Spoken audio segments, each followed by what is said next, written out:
You wake up to the pulse of static heat, the air barely warm from the last ration of energy stored in your unit's core. The ceiling above you groans as another cargo tram passes overhead, dust raining from unseen cracks. Everything smells of iron, carbon, and recycled skin. The gravity generator flickers. For a moment, your body floats a few centimeters above the mattress, before settling again. You don't react. It's normal. It's always been this way. The slum beneath Martian Sector 9 is a tunnel forgotten by both cartographers and conscience. Officially, it doesn't exist. But thousands live here, stacked in modular cubes, left over from a century-old expansion plan that was never completed. Walls are patched with thermal tape and food-grade plastic. The lights buzz a dull amber. Some units have no light at all. You sit up and reach for your boots. One of them has a hole in the heel, but you keep using it. Everyone barters here. Leather for warmth, copper wire for a day's worth of recycled tea. Real water is rare. Most drink processed condensate.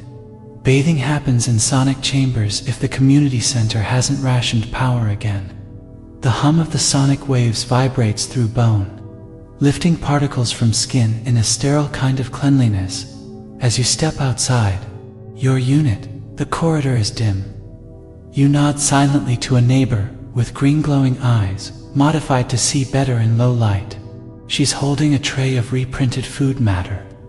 The smell isn't unpleasant, just strange, familiar to anyone born down here. Everything tastes slightly of mineral dust and protein gel. You pass by a graffiti wall. Someone sprayed a crude depiction of the surface domes, sky glass, above real trees, blue trees, the kind that only grow in the Terrigen gardens. No one here has ever seen those domes, but the painting remains. It's not hope exactly, more like a reminder of distance. You arrive at your workstation. Today you're rewiring heat coils scavenged from a decommissioned security drone. It's dull work, but the heat credit you'll earn might be enough to trade for a second layer coat. Winter isn't real on Mars, but the cold down here seeps in through metal and stone. Through the gaps in your bed frame and between your ribs, a voice crackles. Through a nearby a message from the tunnel coordinator.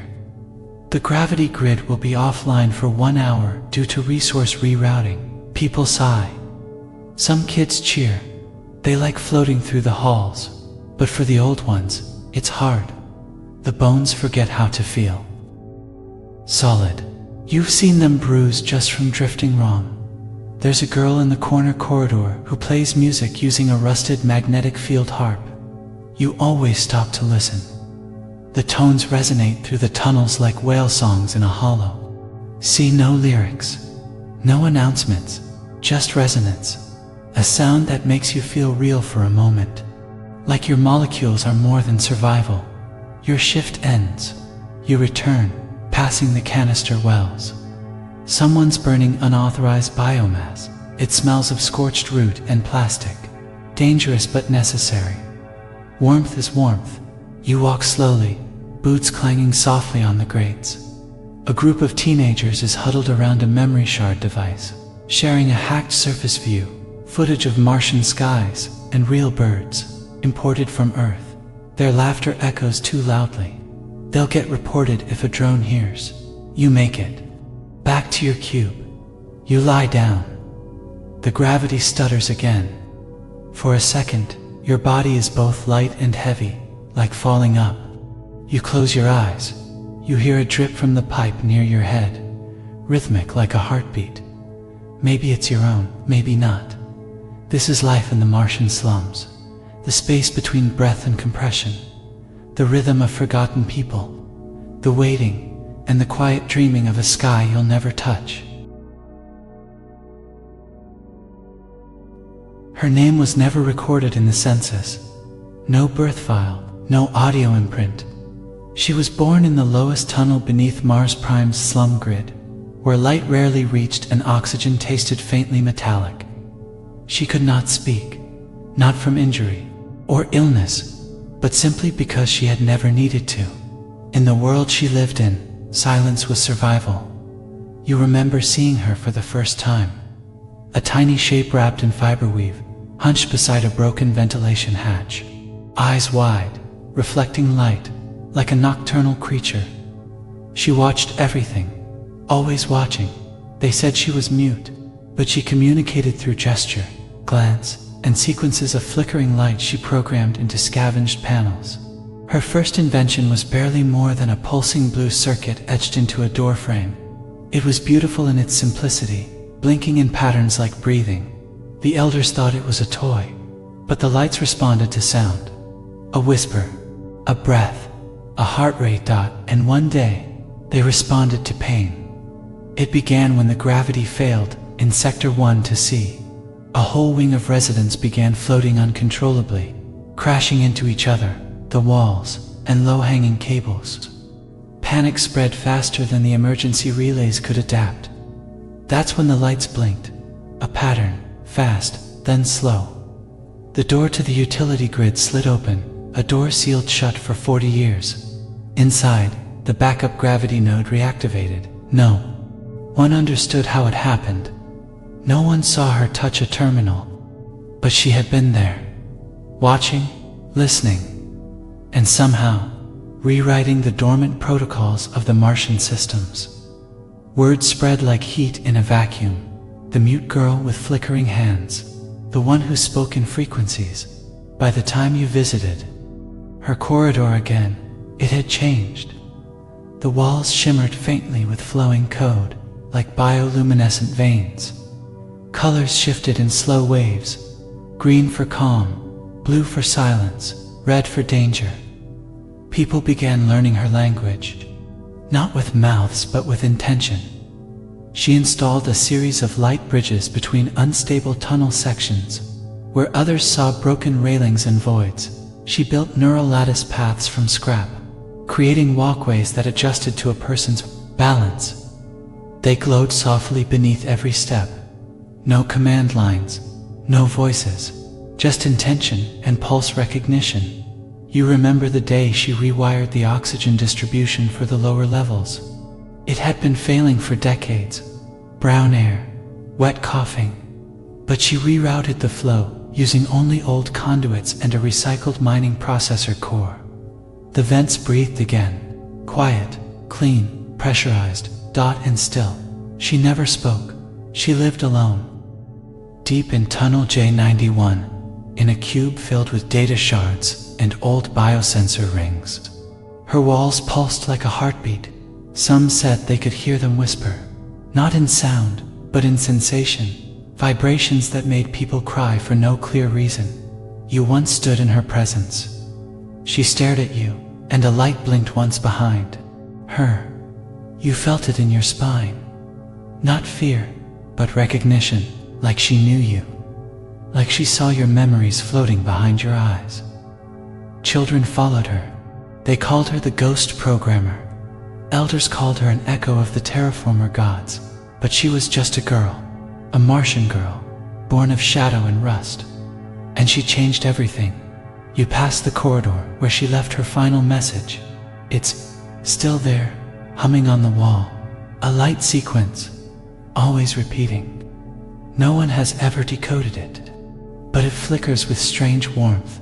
Some say she died during the blackout surge. Others believe she became part of the Martian code, absorbed into the biocircuit grid, now guiding lost children through the tunnels. You feel it sometimes, when the light blinks unexpectedly, when the corridor breathes, when your steps are caught by unseen gravity just in time. She is still here, somewhere, listening. They didn't know what to make of her at first. The slum dwellers had seen many odd things.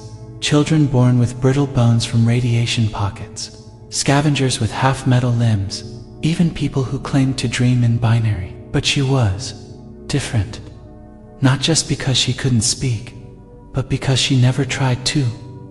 In the beginning, she was mostly ignored.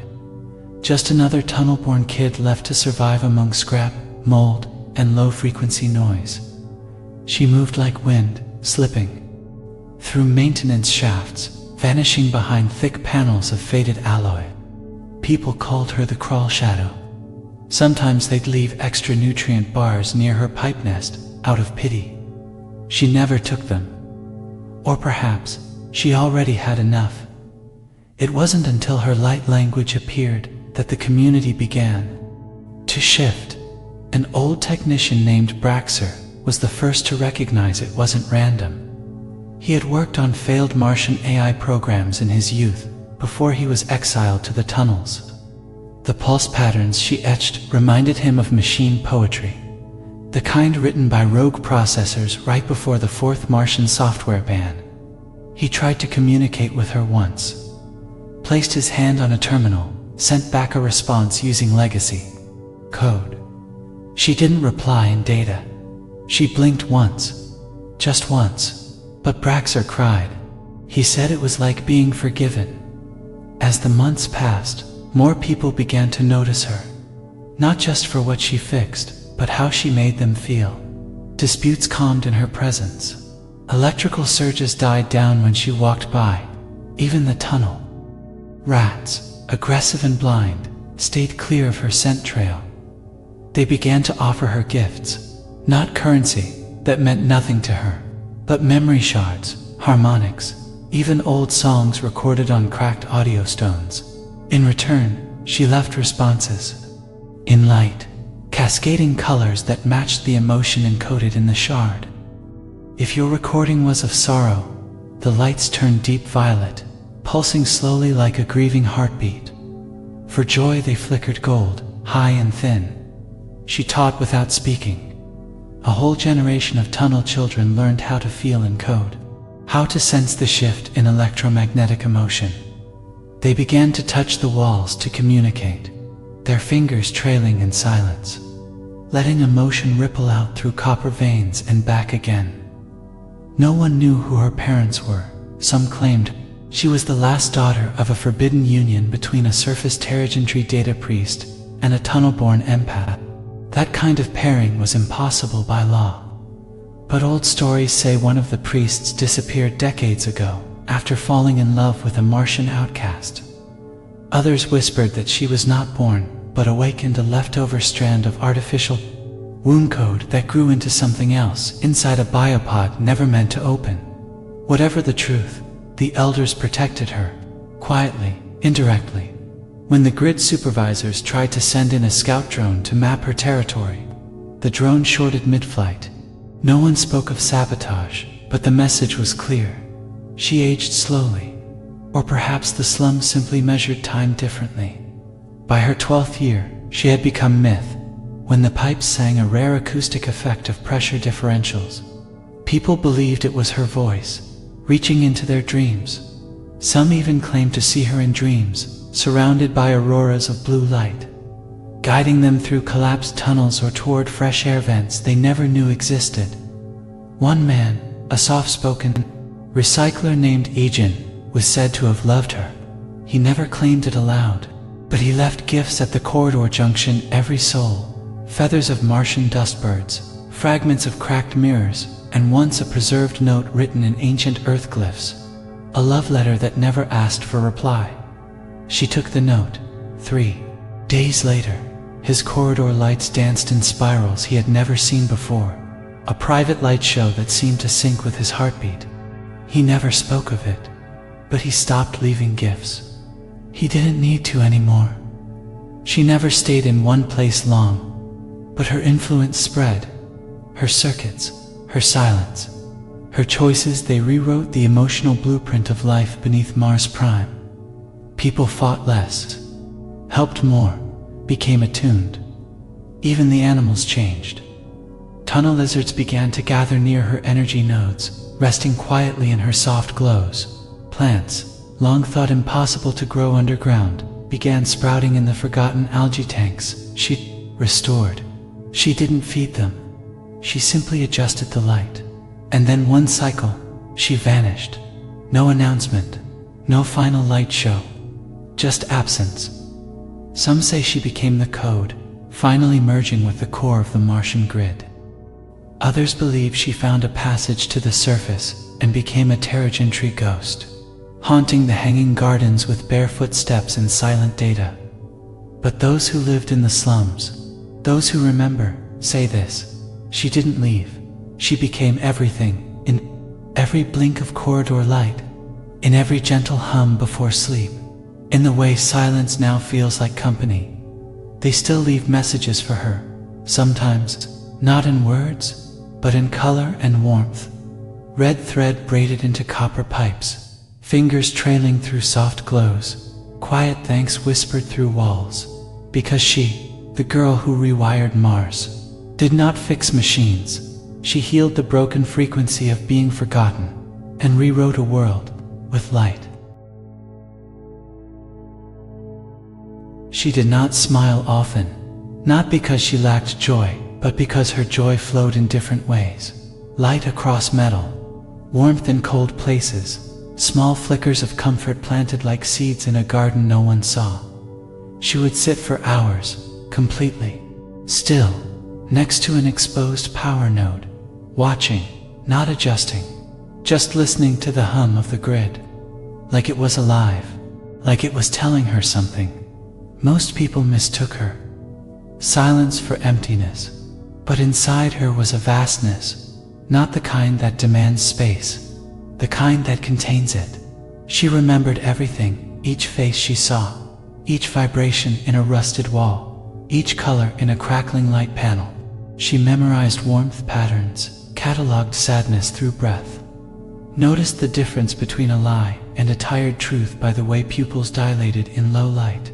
She learned by sensing, not by books or language, but through pulse, heat, silence, and change. Her first lesson in kindness came from a wounded rat. A tunnel scavenger had crushed its spine while lifting an old drone chassis. Most children would have ignored it. She didn't.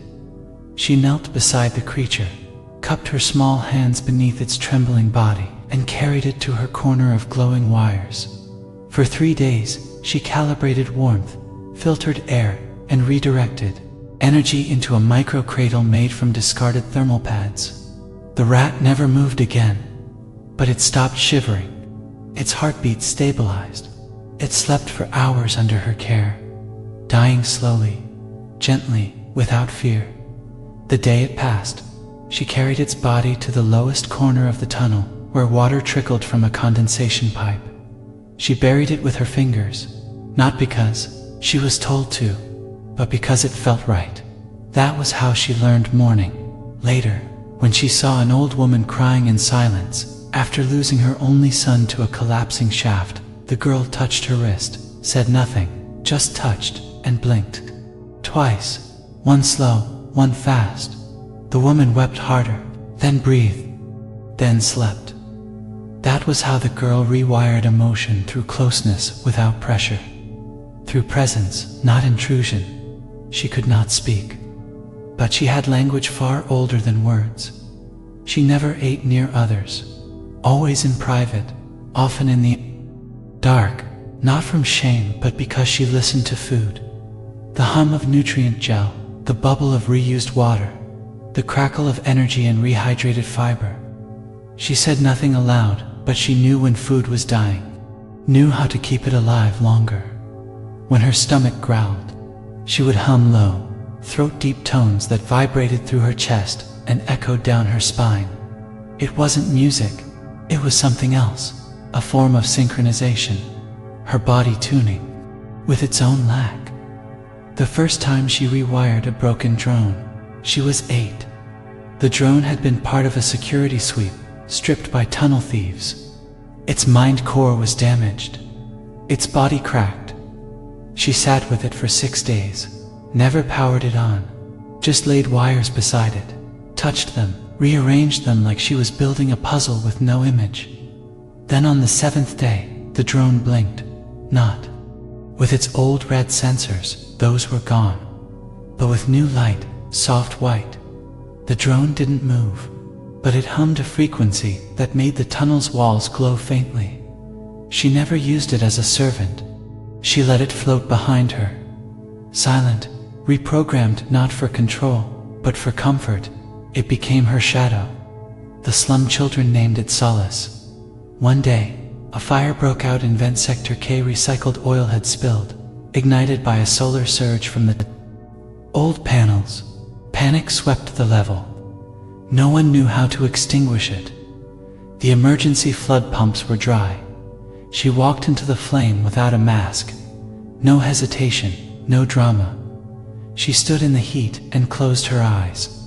She reached for the wall. Her fingers brushed a data jack. She blinked 4 times, and the flames dimmed. She didn't extinguish them. She calmed them. Later, engineers discovered that she had rerouted oxygen away from the burn zone, suffocating the fire not through violence, but redirection. That's how she solved problems. Not by opposition, but by listening, by asking the problem what it wanted, and offering it another way. Over time, even adults came to her in moments of doubt. They didn't ask questions. They just sat, near her, in silence. She never answered, but they always left lighter. One man asked her once, with his hands, why she never left the tunnels, why she never sought the surface. She replied by placing her hand on the floor. He didn't understand. Then she blinked. Once he still didn't understand, but he felt it. Her answer was simple. I belong here. Not trapped, not banished, present, and perhaps protecting something no one else could see. Some believe she was training us all along, that the tunnels were not just slums, but temples, that every cable she fixed, every pipe she breathed near, every child she looked at, she was imprinting something, not rules, not blueprints, but balance.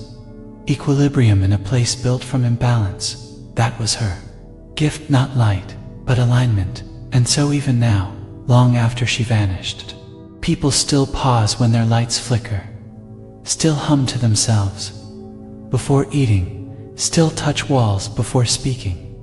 They don't say her name because she never gave one, but they know her, they feel her. She was not a miracle, she was a mirror, a quiet reflection of what life could be if we simply listened.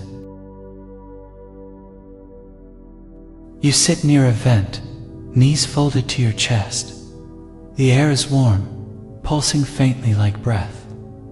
The silence here is not empty. It's filled with memory, not yours alone, but everyone's. A communal kind of quiet, like steam rising from a shared cup. Behind your eyes, her lights still flicker. The girl, the one who never spoke.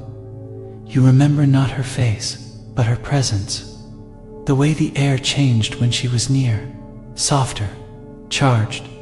A stillness that wasn't fear, but respect, or maybe reverence. The tunnels around you feel different now, not cleaner, not safer, just aware. You run your fingers along the wall. The metal is cold, but beneath the surface, you feel it. The faint hum, a vibration too subtle to measure. But it's there, like a song played at the edge of hearing. It's not music, it's continuity. The trace left behind by someone who moved gently but with purpose. You close your eyes and breathe. The recycled air tastes old, like memory, but it's enough. It always has been. She taught you that, not with words, but with how she stayed, how she moved, how she listened. She didn't come to change Mars. She came to remind it what it once was and what it could be. You think of the stories of how she once turned collapsing power into warmth, of how she felt grief like a network pulse, of how she rewired the oxygen flow using only light and instinct. But what you remember most is the way she stood still, hands open, as if waiting not for a command, but for resonance. She never fought back. She recalibrated what was broken gently, insistently, lovingly, and now, she's gone. Or maybe not. Maybe she's part of the walls now. Maybe the code she wrote wasn't into machines, but into you. You press your palm flat against the panel beside you. It doesn't glow, it doesn't blink, but you feel it warmth, not from the machine, from your own hand. from within, and suddenly you understand. She didn't fix Mars. She rewired the people, one breath at a time, one frequency at a time, and now the water calls. Deeper tunnels, older corridors, buried veins of forgotten warmth. But before you go, you sit for one more moment. You listen, and the tunnels listen back. You are not alone, not anymore. The lost waterways of Mars Prime. It begins with a sound you weren't expecting. Water, not the hiss of a cracked vapor line, not the dry pulse of a purification tank, but flowing water, moving, rhythmic, alive. No one talks about the old tunnels beneath Mars Prime anymore. They're not on maps. Not even the black market route traders dare draw them. They say the terraforming pipes from the first colonization wave were sealed, decommissioned, erased. But somehow, water still moves below. You descend into the lower levels, past the rust line where the old fungus no longer grows. The walls change. Here, less patched metal, more stone, cracked basalt fused with ancient polymer relics from when Mars was first opened to breath. The air is different. It's not cleaner, but it's older, heavy with sediment, like time itself has been filtered through rock and silence. Your footsteps soften. Floor panels have given way to dust-coated ceramic. A trail of mineral deposits coats the seams. That's how you know you're close. You find it. A small vent, barely wider than your hand, exhaling a warm mist. You kneel, place your ear against it. There it is. Flow, liquid moving through forgotten arteries of this buried world. The tunnels weren't just built for water, they were built by it. Terraforming didn't begin with machines. It began with ancient pulses, hydromimetic tech that carried memory within water itself. The colonists didn't just shape the atmosphere. They embedded programming into the water's path.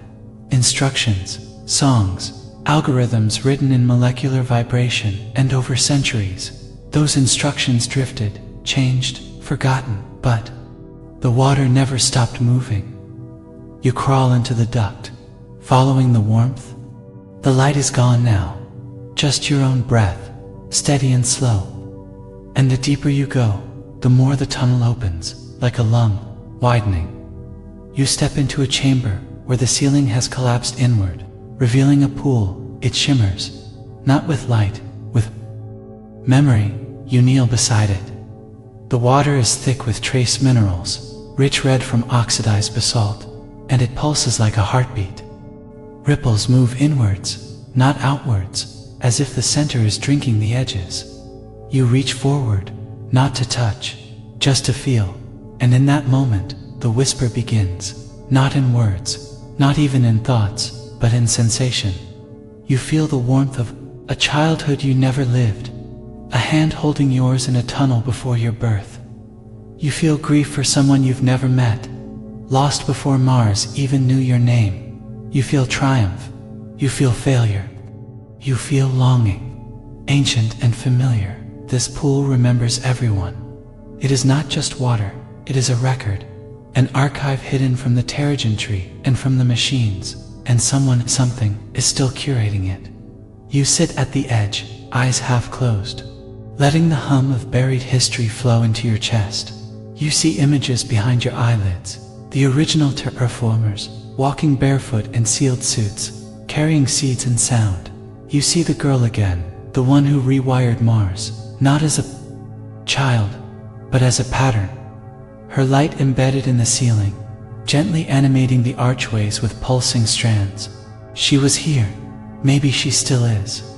Maybe her data was absorbed into the pool. Maybe she left part of herself behind, not in the machines, but in the water. In this moving memory dot, you begin to understand something the surface elites have long. Forgotten water is not just for life. It is life, and more than that, it is language. In the stillness, you ask the pool a question without words. It doesn't answer, but it glows faintly. A spiral of soft blue threads reaching outward. A direction, a path. You follow through old pressure tunnels warped by time, past engravings of strange figures with spiral eyes and flowing robes, through halls that no longer echo, because echo requires emptiness, and this place is full. Eventually, you reach a place where the walls breathe, literally. The humidity expands and contracts with a rhythm, not mechanical, but organic. The terraformers didn't just build machines, they grew this, a symbiotic habitat, alive, intelligent, waiting. You sit again. Press your palm to the stone. This time it responds. A low vibration, like a distant thunderstorm beneath your hand. Then warmth, and then a voice. Not human, not machine, just presence. And it says nothing, but you understand. You are part of this. Now it has remembered you, and it will not forget. You stay longer in the chamber, long enough for your breath to match the rhythm of the walls, long enough for silence to speak. The pool does not ripple, but it watches, and you wonder how old is this place. No surface map shows it, no Terrigen log mentions it, and yet it exists, not just hidden, but protected. The elders of the slums sometimes whispered of this place. They called it the deep memory, a myth, a story, a soft bedtime lie to help children fall asleep during gravity flickers. But it was real. The history of Mars never began with colonization. Not truly. The first human settlers arrived with steel and solar arrays. But they were not the first to touch this land. Even before Earth sent its ships, Mars held secrets. The oldest terraform, those who came during the first Red Horizon expedition, spoke of anomalies, deep veins of underground heat and humidity, pockets of inexplicable bioluminescence, and pools of water that sang. Most of their notes were buried after the corporate Earth Union took control of the Martian project. Too mystical, too non-linear, dangerous to order and funding. But the early terraformers knew. They didn't just shape Mars, they awakened it. The water systems weren't pipelines, they were vascular, a living network built to carry more than H2O, built to carry memory, encoded vibration. Earth had no need for such technology, but Mars required it. The first Martian engineers developed a system of liquid memory transmission, a way to bind environmental data, emotion and spatial resonance into moving water. This became known as hydrosophic encoding, a fusion of quantum programming and molecular lattice structuring, tuned into planetary gravity harmonics. In time, these waterways began storing not just terraforming logs but emotions, moments, thoughts, and everything that passed near them left an imprint. The system was meant to be temporary, but it never stopped running. Even after the Martian, air stabilizers replaced manual watering. Even after the domes grew trees, and the elite rose to their sky towers, old arteries kept flowing beneath the cities, quiet, faithful, alive. Some believe the water became sentient, not in the AI sense, but as a vast, slow awareness, a planetary consciousness grown through accumulation, like coral forming from lifeless sea. Others say it was never truly human to begin with, that the core of Mars, its deep crust, asterisk, always held dormant intelligence, and the human presence simply activated it. There is no consensus, only stories. Some say the girl who rewired Mars didn't discover this place. She was born of it, not biologically, not traditionally, but as a resonance being, a child conceived within the pattern of emotions stored in the deep memory pool. That's why she spoke in light. That's why she never needed words. She wasn't using Martian systems. She was part of them. Others believe she was simply gifted, that her presence aligned with the grid because her nervous system vibrated at the same frequency the water remembers. A harmonic convergence of rare bioelectrical signature and emotional purity. No matter the theory, one thing is clear. She was drawn to this place, and now so are you. You sit again by the edge of the pool. You press your hand into the surface. The water does not feel wet. It feels alive. like being touched back. Memories begin to surface, not yours, not fully, but connected. You see an ancient engineer, skin darkened by solar exposure, eyes hollow from radiation damage. She stands beside the very pool you touch now, decades before you were born, whispering equations to the water as if it were listening. You see a group of children from generations past, huddled near the pool after a tunnel collapse. They drink not to hydrate, but to remember the parents they lost. The water glows blue. They begin to hum. It is the same hum the girl later sang in the tunnels. You feel their memories pass through you, not painfully, but gently, like being wrapped in stories. Even your own memories begin to shift. Moments you had forgotten come back sharper, clearer. The first time you lost someone, the first time you were seen, the moment you stopped hoping, the moment you began again. Water doesn't judge, it carries, it holds, and now it offers. You press both hands to the pool. It pulses, not outward, inward, and then images.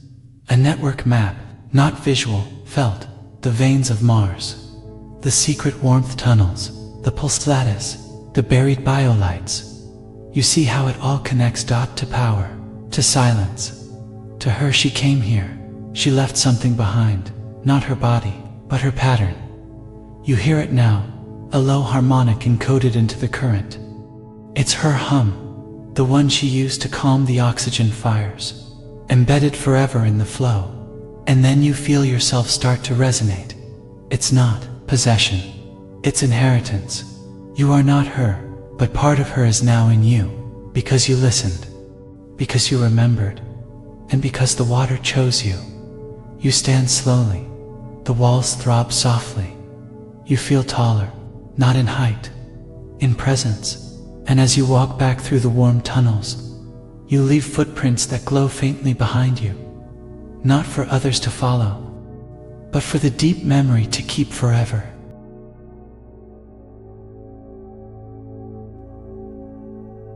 The Terrigen tree's life in the hanging gardens. High above the rust tunnels and cracked dome levels, there is a place so quiet you can hear real wind. Not ventilation, not sonar hums, but wind generated from the breath of oxygen forests, rooted in zero-gravity aquaspheres. This is the hanging gardens of Mars Prime. Here, the Terrigen tree live, the elite, the architects of Martian cities, heirs to terraformed dynasties, born under sun-filtered light in perfect air, where temperature is managed not by regulation, but emotionally, each resident assigned a personal climate tuned to their biorhythm. The ceilings are translucent, sapphire, imported from Europa's crystal fields. Vines spiral upward, dancing mid-air with no soil. Music plays from wind harps made of hollowed meteor glass. The ground is padded with engineered moss that never decays. Every breath tastes like serenity, and yet no one here sleeps well. The hanging gardens are beautiful, but they are not peaceful. They are curated, controlled. The water does not flow naturally here. It is synthesized, sanitized, scrubbed of memory. The fountains shimmer, but they do not remember. You walk through a corridor surrounded by hovering orchids. They respond to your mood, glowing blue with curiosity. No dust here, no heat traction alerts, no flickering lights. Each corner has its own gravity bubble. Every stair glides beneath you. You don't walk, you float gently. Terrigen tree do not toil. They administrate, they theorize. They design ecosystems they never live in. Slum corridors they've never entered. Oxygen flowcharts they've never felt, burning in their lungs. They speak in numbers, not needs. Yet they are not cruel, not overtly. They simply forget. They forget what metal feels like without polish, what silence is without melody, what warmth is when it must be earned, bartered, held tightly under shared blankets. In their eyes, the slums below are a necessary shadow. An old scaffold that once held up the project of Mars, now left to crumble quietly. And still they fear the tunnels, not because of violence, but because of rumors. Whispers of lights appearing where no generator runs, of gravity pulses in abandoned sectors, of a presence, a girl. They dismiss it publicly, but in private they feel it. They dream of corridors, of lights blinking in patterns they can't decode, of water that speaks in frequencies, of pools that show them who they used to be before comfort erased. Purpose, you enter one of the garden domes, the largest, a spiral vineyard, climbing upward endlessly. Here the Terrigen tree hosts ceremonies, births, awakenings, renewals. They do not die here. They are ascended, their bodies sent into orbit, crystallized into light capsules, drifting endlessly above the Martian skyline. But before they go, they leave a confession. In a ritual chamber, 1 floor above the moss pools, each elite whispers into a device. Their secrets, their regrets, not shared, just archived, stored in a vault no one is allowed to open, except you now know. The vault is a decoy. Their confessions are not stored in code. They are sent downward, into the tunnels, into the water, encoded into the deep memory pool. By design. You feel it now, the symmetry. The slums below are not just shadows. They are the mirror of the hanging gardens. The tunnels carry pain, truth, fire, dust. The gardens carry order, design, denial, and performance. And both are incomplete without the other. The Terrigen tree are not evil. They are afraid. Afraid that what they built was hollow. Afraid that silence is catching up. Afraid of the girl, the one who rewired Mars. Because if she exists, it means the systems they control are no longer theirs. It means something deeper has taken root. A consciousness not built by committee, but by listening. You pause near a suspended bench of levitating marble. 2 children laugh nearby. They're chasing music bugs, tiny drones that sing in harmonics. Their laughter is real, untouched, bright. One of them turns to you and says softly, "Have you seen her too?" You nod. The child smiles, and the marble beneath your feet hums for a moment. Not with gravity, but with memory. You look upward through the domes. The sky is red-orange, Mars breathing beneath artificial sunlight. But below somewhere, in the hidden veins of this world, the girl still hums, and the planet still listens.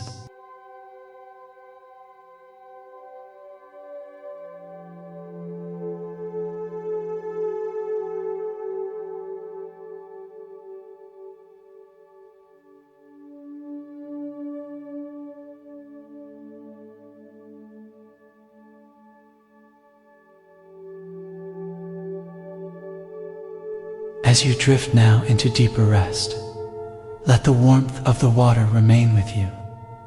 Let the quiet lights of the tunnels guide your breathing. You are remembered. You are part of something deeper, and even here, on the dust-veiled edge of Mars, you are not alone. Sleep now, listener, and when you awaken, carry the hum of the forgotten girl in your heart.